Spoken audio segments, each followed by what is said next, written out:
moving on to an exclusive conversation that we had with Raymond Group that is focused on creating world-class companies. That's the word coming in from the CMD, Gautam Singhania. My colleague Ashresha caught up with him in an exclusive conversation to understand more about the company's real estate outlook and the target markets. We have three fundamental businesses: lifestyle, real estate, and engineering auto. I think the evolution of the group is really to create shareholder value. How do you create shareholder value? How do you build world-class companies? How do you build scale in what we do? So if you see the lifestyle business, we are the largest worsted manufacturers in the world. Okay. And we're, of course, the #1 worsted brand, menswear brand in this country. If you take engineering, if you take the engineering files business, we have scale. If you take the auto components business, like the ring business, we have over 11% global market share now. And if you take aerospace, we're creating a much larger platform there to take advantage. Yeah. If you take real estate, which is a business that we built over the last 5 or 6 years, you see the scale that we have achieved so far. We're probably one of the fastest growing real estate companies in India. Last year we grew about 46%.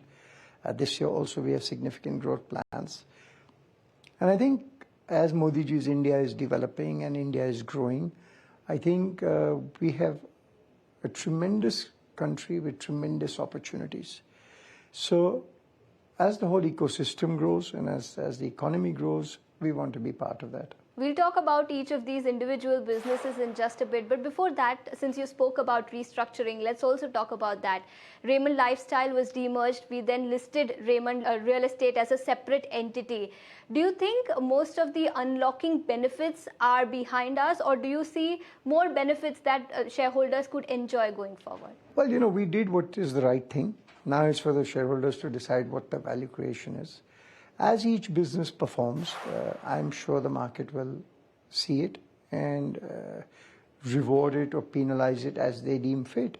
And we've done the right thing by creating separate companies. We've done the right thing by getting the right people in. We've made a lot of management changes.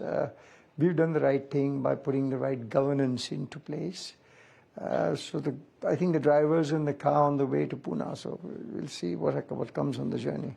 Right. Let's talk about the traditional textile business then. What will the focus area, what will the strategy be for your textile business? Will it be focusing on premiumization, on retail store expansion, or perhaps exports? I think a bit of everything. I think it's got everything. It's got premiumization, it's got mass customization, it's retail store expansion, it's apparels, it's exports. There's a whole gambit that makes a... new product developments, different categories, expanding different, even say things like Raymond Home, which was not there, is an opportunity. So there's a lot that's to be done. Is tariff uncertainty hurting this part of business? Well, tariff uncertainty did create uncertainty because we had a large exposure to America, but it hurt everybody. Not only in my sector, it hurt everybody across the country. But that's a reality. Water finds its own level. And I'm sure this will find its own level and we'll move on. Right. The engineering business, which is a lesser known business for the entire Raymond Group. How do you aim to strategize this part of your business? And will engineering then be a bigger growth driver for the company? So engineering again has got two parts. One is the legacy businesses, which is the engineering business. Right. In the middle sits the auto components, where I think there's opportunity. And at the top sits the defense and aerospace.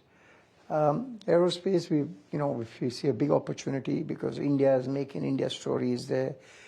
We're putting up a whole new facility in Andhra now. Defense is again a big opportunity, which we're getting into in a very slow way, but we're getting into it.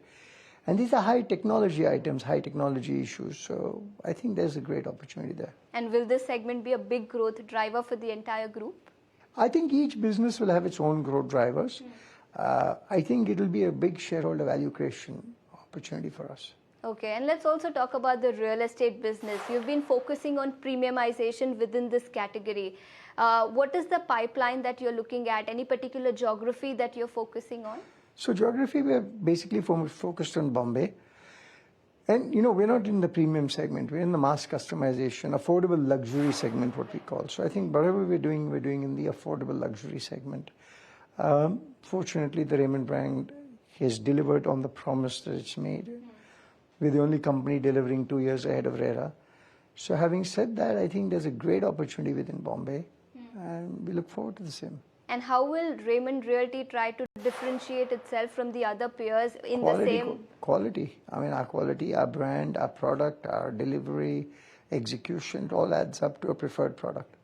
Right. And now that you're already into these three businesses, are you looking to diversify further, probably into other Currently, businesses? no. I mean, there are a lot of opportunities in India, but there's a lot of work on the plate right now. So we'll see how things go. And 10 years down the line, where do you see It's the a long Raymond time. Group? I don't want to think so far. Let's cut it short to 5 years. Well, we see creating shareholder value. That's really the core of what we want to do. We want to create shareholder value. That's where we are. And how will it unfold? How do you foresee it? I guess if each business does what it's there to do, if it does what it's cut out to do, we create the right people, the right environment, the right structures, the right governance, I'm sure we'll be able to achieve it. I understand you are focusing on all of these three businesses, but which is that one business which you think will be the fastest growing business over the next 3 years? For me, the focus is on shareholder value creation. And wherever I can create that value, I'll do that. And do you think value unlocking will continue going forward as well as you develop? That's the ongoing process. It's a journey, it's not a destination.